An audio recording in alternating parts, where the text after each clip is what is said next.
હવે પછીના વક્તાને બોલાવવું છે એને 3-4 દિવસ આપેલા છે તૈયારી કરવા. અને બીનલબેન નથી ને અહીંયા ઓડિયન્સ, એ સાંભળે નહીં તો કહું. રાહુલને મેં કહ્યું કે તારે મિનલબેનની ઓળખાણ આપવાની છે, તો પણ કે હું એમના વિશે કાંઈ જાણતો નથી. તો મેં કીધું કે જાણવા માટેનું મટીરિયલ શોધી આપીએ, જો ન મળે કાંઈ તો વહીદા રહેમાનની વાત કરજે ને. તો રાહુલ શુક્લને વિનંતી કરું કે મિનલબેનની આપણને ઓળખાણ કરે. રાહુલ શુક્લ. રામભાઈનો ફોન આવે કે તારે રાહુલ આ કરવાનું છે, અને આપણે રામભાઈની વાત ન માનીએ બાનુબેન, તો આપણી શું હાલત થતી હોય છે. પણ રામભાઈ મને આવા એસાઇનમેન્ટ આપે છે ત્યારે મને આવી સરસ વ્યક્તિઓની જિંદગીની અંદર ડોકિયું કરવાની તક મળે છે. તો ભાઈઓ અને બહેનો, કવિ, ગાયક, ગીતકાર, સંગીતકાર, એક્ટર તે મિનળ પટેલનો જન્મ 29 સપ્ટેમ્બરના રોજ, વર્ષ નથી કહેતો મિનલબેન, મને તો તમારી ઉંમર 29 વર્ષની હોય એવું લાગે. તો મિનળ પટેલનો જન્મ 29 સપ્ટેમ્બરના રોજ પિતા નિરંજન મઝુમદાર અને માતા શારદાબેનને ત્યાં થયો હતો. પિતા, જેમને ગુજરાતી સુગમ સંગીતના પાયોનિયર ગણવામાં આવે છે અને નીનુ મઝુમદારના નામથી જાણીતા હતા, એમની 3 દીકરીઓમાં સૌથી નાની અને સૌથી તોફાની દીકરી તે મિનળ.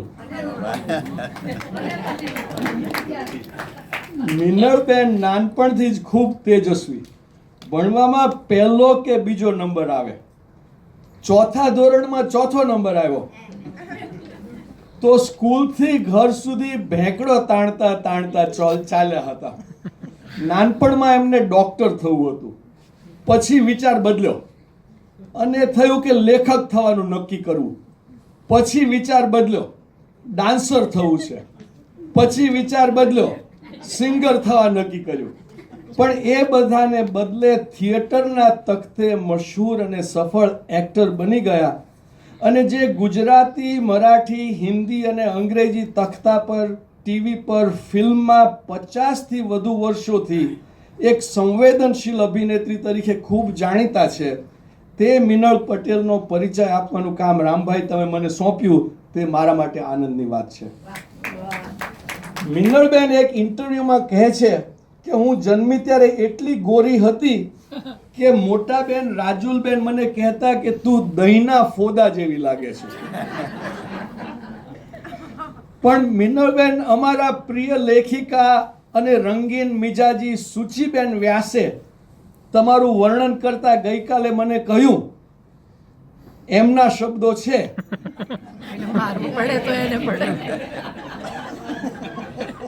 મારી બેટી બહુ રૂપાળી છે. પછી કહે આ તો બુલબુલ છે, બુલબુલ. મિનળબેનના દાદાજી નાગેન્દ્ર મઝુમદાર પણ ફિલ્મી દુનિયામાં એક્ટર હતા અને એમની છેલ્લી ફિલ્મ તે KL સાયગલ સાથે સંગીત સમ્રાટ તાનસેન હતી. આ મિનળબેનને કલાનો વારસો તો દાદાજી અને પિતા પાસેથી જાણે ગળથુથીમાં મળ્યો હતો. એ કહે છે કે ઘરનું વાતાવરણ નાનપણથી જ બુદ્ધિજીવી હતું. એમના મધર પહેલેથી બહુ લિબરલ હતા. પાડોશની બહેનપણીઓ મોળા કદ કે જયા પાર્વતીના વ્રત કરે તો એમના બા કહે કે આપણે આવી બધી વસ્તુઓમાં માનતા નથી. તો ભવિષ્યમાં આપણા મિનળબેન પોતાના સંવેદનશીલતા અને સૂક્ષ્મતાને કારણે છેક પ્રેક્ષકોના હૃદયને અડીને આવતા હતા. તેમાં લિબરલ માતા શારદાબેનના ઘડતરનો પણ ફાળો હતો. એમનામાં લીડરશિપના ગુણ તો નાનપણથી જ હતા. 9મા ધોરણમાં હતા ત્યારે સ્કૂલ સ્ટુડન્ટ ગવર્મેન્ટની ચૂંટણી હતી. કોઈએ ઊભા નહીં રહેવાનું અને દરેક વિદ્યાર્થીએ જેને મત આપવો હોય એને આપે. તો મિનલબેન કહે છે કે મારી ભારે નવાઈ વચ્ચે આખી સ્કૂલે મને મત આપી અને પ્રેસિડેન્ટ તરીકે ચૂંટી હતી. મેટ્રિકમાં પિતાના શેખ ચલ્લી નાટકમાં નૃત્ય કરવાનો રોલ લીધો. એલ્ફિન્સ્ટન કોલેજમાં હતા, ઇન્ટર કોલેજ એકાંકીમાં એક છોકરો બંગાળી નાટક કરી રહ્યો હતો. ભજવવાને માત્ર 3 દિવસ બાકી હતા, પણ એક પાત્ર માટે છોકરી મળતી નહોતી. તો પેલા લેખક હરીશ ચિનાઈએ મિનળબેનને પૂછ્યું, 3 દિવસમાં નવી ભાષામાં તૈયારી કરી શકીશ? મિનળબેનની યાદશક્તિ ભારે સતેજ હતી, રાઈટ, અને હજુ છે.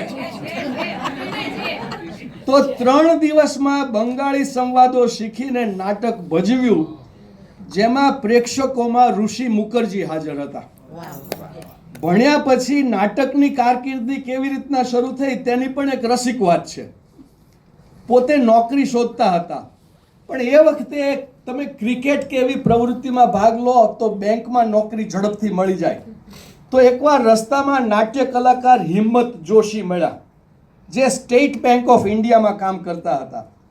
એમની બેંકે મહારાષ્ટ્ર રાજ્ય ગુજરાતી નાટકની કોમ્પિટિશનમાં ભાગ લીધો હતો, પણ એમને કોઈ હિરોઈન મળતી નહોતી. તો હિંમતે મિનળબેનને કહ્યું, નાટકમાં કામ કરવા તૈયાર હોય તો મારી બેંકમાં નોકરી અપાવી દો. તો તમે માનશો કે આમ બેંકમાં નોકરી કરવાની મિનળબેનની ઈચ્છાને કારણે અભિનયની કારકિર્દી તરફની એમની મજલ ત્યારે ચાલુ થઈ. એ પછી એક્ટિંગ માટે પહેલો પ્રોફેશનલ રોલ લીધો, 30 રૂપિયાનું વળતર, અને ચંદ્રવદન ભટ્ટના ડિરેક્શન નીચે લખ્યા લેખ લલાટે. તો મિનળબેન કાલે બને ફોનમાં કહે કે એ એમના લલાટે, મિનળબેનના લલાટે નાટક અને એક્ટિંગ લખાઈ ગયા. તે પછી ઘણા નાટકોમાં ભાગ લીધો, પણ પારિજાત નાટકમાં પહેલીવાર હિરોઈન તરીકે આવ્યા. પછી કાંતિ મડિયાના બોલ્ડ નાટક સાવરે અધૂરું મારું આયખું માં કોલ ગર્લનો અભિનય કર્યો. 1974માં જંગલી કબૂતર નાટકમાં નાનપણથી વેચાઈ ગયેલી છોકરીનો ચેલેન્જિંગ રોલ કર્યો. એ દરમિયાન ગુજરાતી ફિલ્મોમાં કામ કર્યું. 1976માં લંડનથી બેરિસ્ટરનું ભણીને આવેલ અમૃત પટેલ સાથે લગ્ન કર્યા. પછી તોખાર અને આ માણસ મદ્રાસી લાગે છે પ્રોડ્યુસ કર્યા. દીકરા વિશાળને લાડથી મોટો કરવામાં થોડા વર્ષો તખ્તા પર ઓછું કામ કર્યું. પછી એમના પ્રિય નાટકોમાંનું એક લાભશંકર ઠાકરનું લખેલ અને કાંતિ મડિયાના ડિરેક્શન વાળું નાટક પીળું ગુલાબ, એનું મુખ્ય પાત્ર ખૂબ જ કોમ્પ્લેક્સ, કેમ કે એક છોકરી જે 14 વર્ષની ઉંમરથી એક્ટિંગ કરતી હોય છે, પણ ઉંમર કરતાં મોટી ઉંમરના પાત્રો ભજવતી હોય છે. આથી જે પ્રેમ અને લાગણી એના હૃદયમાં ઉગ્યા જ નથી એની એક્ટિંગ કરતી હોય છે. પછી એ છોકરી મોટી થાય છે, એના લગ્ન થાય છે, પણ એને જ્યારે પતિ માટે પોતાનો પ્રેમ વ્યક્ત કરે ત્યારે બિચારીને મનમાં બહુ કન્ફ્યુઝન થઈ જાય કે આ બધી ભાવના સાચા દિલની છે કે આ હું આપોઆપ એક્ટિંગ કરી રહી છું. જો કે મિનળબેન આવી મૂંઝવણ તો અહીંયા અમેરિકામાં પણ ઘણી વાઈફને થતી જ હોય છે.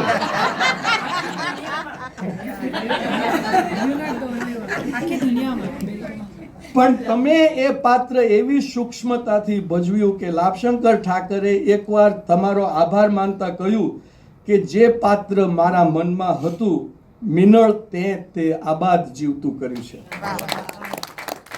ગાંધી વિરુદ્ધ ગાંધીમાં તમે કસ્તુરબાનું પાત્ર ભજવ્યું.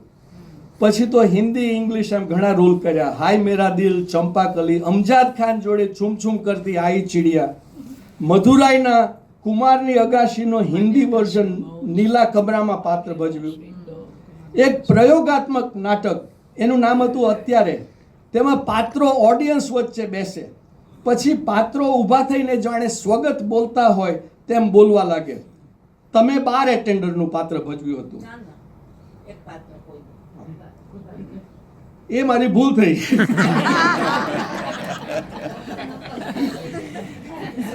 ચિત્રલેખાના સંપાદક હરકિશન મહેતાએ નાટક પત્યા પછી તમને કહ્યું કે આ એટલું તો ઇન્ટેન્સ નાટક હતું કે ઓડિયન્સમાં હું હતો છતાં મને ઊભા થઈને બોલવાનું તાન ચડી જતું હતું.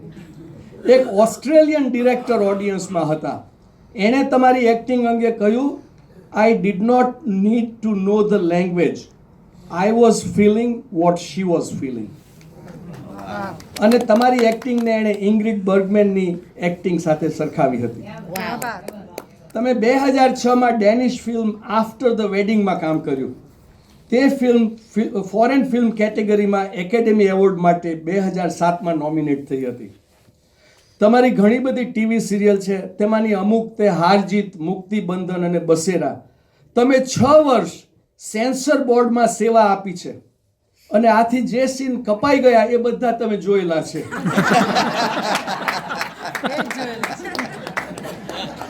મુંબઈની વાચા સંસ્થા જે ગરીબ છોકરીઓને લાઈફ સ્કિલ શીખવાડે તેમાં તમે ટ્રસ્ટી છો. બ્લાઇન્ડ એસોસિએશનની ટોકિંગ બુકના પ્રોજેક્ટ માટે અનેક ચોપડીઓ અને મેગેઝિન રેકોર્ડ કર્યા છે અને છેલ્લા 50 વર્ષથી સાહિત્ય અને કલાનો રસથાળ તમે રાંધ્યો પણ છે અને પ્રેમથી પીરસ્યો પણ છે. Ladies and gentleman, I present to you આપણા ગુજરાતીઓનું ગૌરવ અને આપણા ભારતનું ગૌરવ, મિનલ પટેલ.